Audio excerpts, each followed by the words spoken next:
In the near future, Earth is slowly being destroyed due to all the damage caused by humans, and people are desperately trying to escape. One day, a huge black sphere appears out of nowhere near Mars, so 6 astronauts are sent to investigate it aboard a spaceship called the Achilles. The crew spends 8 months in hibernation during the journey. Kara keeps having dreams about her daughter and mother, who tragically died in a car accident 2 years ago. The crew wakes up with 8 hours left until the sphere arrives. Taking some time to stretch his muscles and clear his head, Carla notices that Ruben is very restless in his first hibernation and advises him to get some rest. However, Ruben would rather blog about his experience, as he has a large following. Carla then meets with Commander Paul to try to find out more about the sphere through scans, but the ship's AI is unable to find anything. Carla thinks they should turn back to, but Paul still wants to complete the mission. The lack of data makes Ruben even more anxious than he already is. The crew decides to contact Vance, the person in charge of the expedition plan, who tells them that the people of Earth are waiting for the mystery to be solved. They cannot disappoint them, so the mission must be completed. A little while later, Kara hears her mother's voice in the hallway, but sees no one.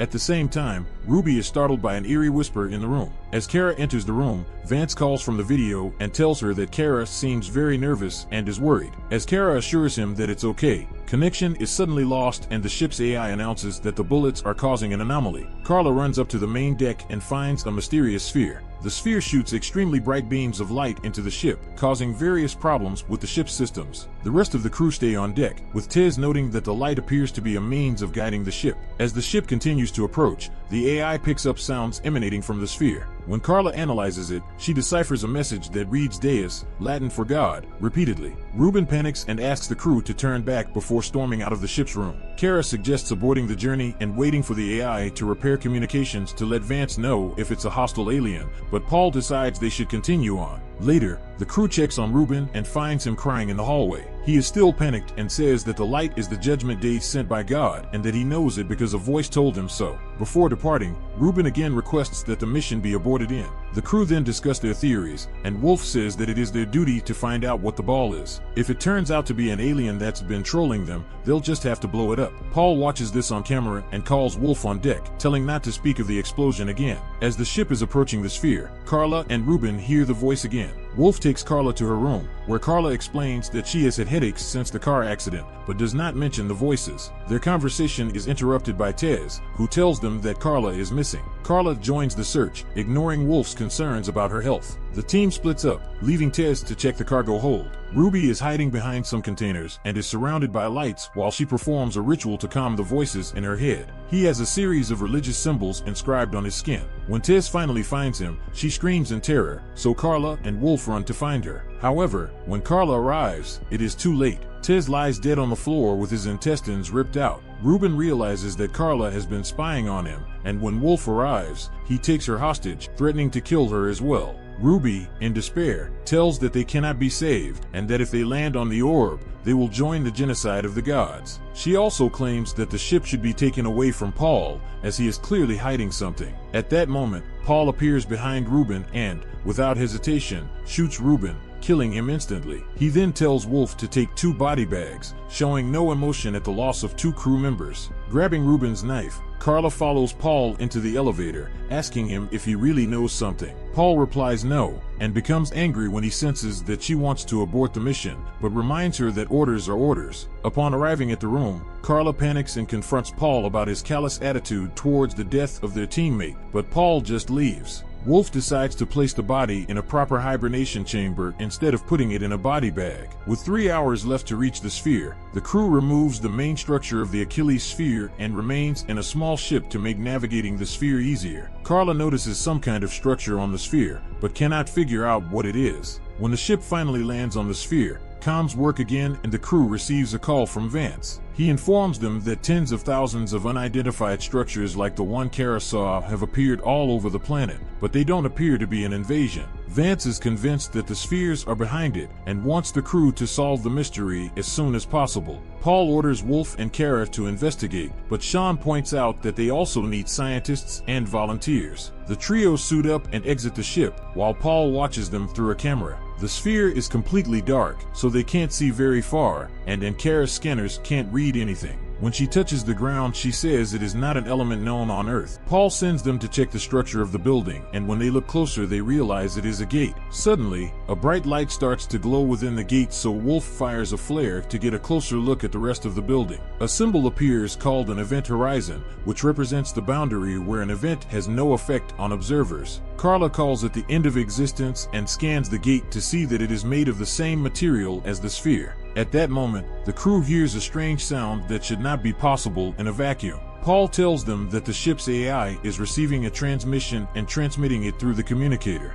The transmission reads, "Welcome." A woman appears in the center of the portal as the light begins to glow brightly. The woman transmits a message by mind, and the AI translates the message on the crew's behalf. In doing so, she reveals that this being claims to speak in the name of the creator of all that is. This creator has come to help by warning and giving humanity a choice. Whoever passes through the gate will find eternal peace, and Kala has been chosen to show them the way. Once beyond the gate, they will find an end to all suffering and pain. But those who choose not to enter will die when the orb reaches Earth and destroys it. Suddenly, the woman transforms into Carla's mother, telling her that someone is waiting for her behind the gate. Shocked, Carla walks into the light and experiences a flashback of the car accident. She then finds herself near the City of Gold, with the wounds from the accident still fresh on her head. There she finds her daughter, and Carla runs towards her, but before they can meet again, Carla wakes up on a table inside the ship. After a seizure, Carla vomits and wonders how she got there. Wolf explains that when she came out of the gate she could barely stand, so he brought her back to the ship. Unfortunately, Sean couldn't make it. Your conversation is interrupted by a call from Vance, who wants all the details. Carla tells him about the City of Gold and compares it to Jerusalem, and Wolf calls it heaven. She doesn't mention her family and doesn't believe Vance when he continues to ask questions and says he hasn't seen anything else. After the conversation, an angry Paul leaves the room, and Carla asks about Sean's death. Wolf explains that the suit was torn, but Carla doesn't believe him, as the suit is made of a material that won't tear. Wolf then says that Sean decompressed because he didn't fasten his gloves properly, but Carla doesn't believe it either, as Sean was a very experienced explorer. Wolf, who is very skeptical, reminds her that everyone makes mistakes and tells her to rest. Carla wants to explore the sphere again, but Wolf tells her that the ship has already departed and follows her outside. Reaching a hallway with no cameras, Wolf asks Carla what she actually saw behind the gate, and she tells him about her family. She also explains that she doesn't trust Vance and Paul because they seem to be hiding something. Sometime later, Wolf returns to the deck and Paul asks what happened while Wolf and Carla were out of camera range, but Wolf says he hasn't told him anything new.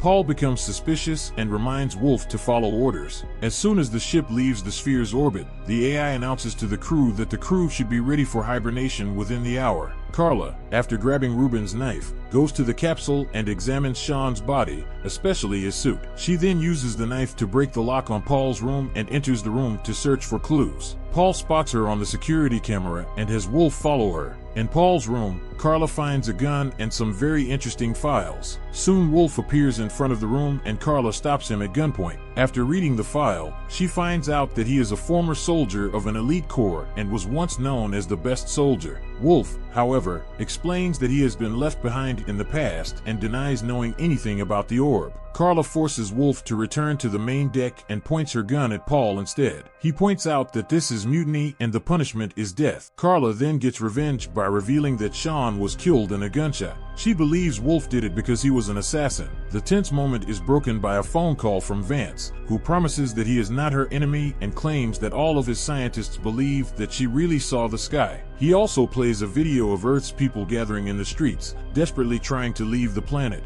after viewing the orb footage sent by Vance. Carla is shocked, but Paul seizes the opportunity to attack her. After a brief struggle, Carla manages to push him away and shoots him in the chest, killing him. She then realizes that she was injured in the fight and is bleeding from her abdomen. After Vance hangs up, Carla aims her gun at Wolf, but Wolf admits to killing Sean. However, he does not want to kill her as he wants to know the truth about the bullet and what she saw. Kara decides to trust him and has Wolf take her to the infirmary so he can bandage her wounds. Once feeling better, Kara confesses that she wants to return to the sphere, but Vance is in control of the AI. Wolf reveals that he has the codes to disable the AI, but they must drop their heels as their Achilles heel is too large to control manually. They lose their main engines and the return to Earth will take over 5 years. Kara loses hope, but Wolf thinks of another plan. Kara then returns to the deck and calls Vance to tell him that she believes it is a lie and will destroy the orb if necessary. Vance brings up some secret files, showing the elements she discovered on the planet and revealing that it was he who created the orb. There is no God in. God did all this to save 6 people and kill the remaining 15 because the Earth is overpopulated. There is no God in the gate and the orb cannot actually destroy the Earth. It was all a lie to make people panic and run to the gate. Appeared everywhere on Earth. They thought they were going to heaven, but they were actually going to death. Kara cannot understand how she can hear her family's voices, and Vance admits that he put a chip in Kara's head after the accident, but it was also his fault. It was all part of his plan to train Kara for this trip. Crying, Kara calls Vance a monster and tells him a story her mother always told her. At that moment, Wolf contacts her and announces that he has the Achilles cord in his hands. Vance realizes that the two are planning to destroy the sphere and commands the AI to initiate the ship's self-destruct sequence. Alarms begin to sound and the AI announces that the Achilles will explode in 3 minutes. Kara angrily shoots the hologram machine to hang up Vance before contacting Wolf, who gives her the codes to detach the ship from the giant cargo structure. Wolf is still trapped inside the elevator, which is not moving fast enough for him to return to the ship in time. He tells Carla to leave without him, but she initially refuses. But at that moment the self-destruct is triggered and the Achilles begins to explode in several places simultaneously. Carla has no choice but to detach the ship and watches in horror as all the explosions destroy the main structure, assuming her friend is dead, but suddenly Wolf contacts her, revealing to her that he died at the last moment. The duo then celebrate their survival over drinks, with Wolf explaining that the core explosion must be done manually as he lost half of the Achilles. Kara accepts this and says she will do it together. However, as the ship lands on the sphere, Wolf closes S door behind her and tells Kara to return to Earth to tell everyone the truth. Kara leaves on the ship and says a final goodbye to Wolf, who waits until the ship is far enough away that the core will explode and destroy the sphere forever. Kara travels alone to Earth, but the AI tells her that the journey will take 7 years. Subscribe to watch more videos like this, leave a comment about your favorite movie, and we will make it next. Thanks for watching.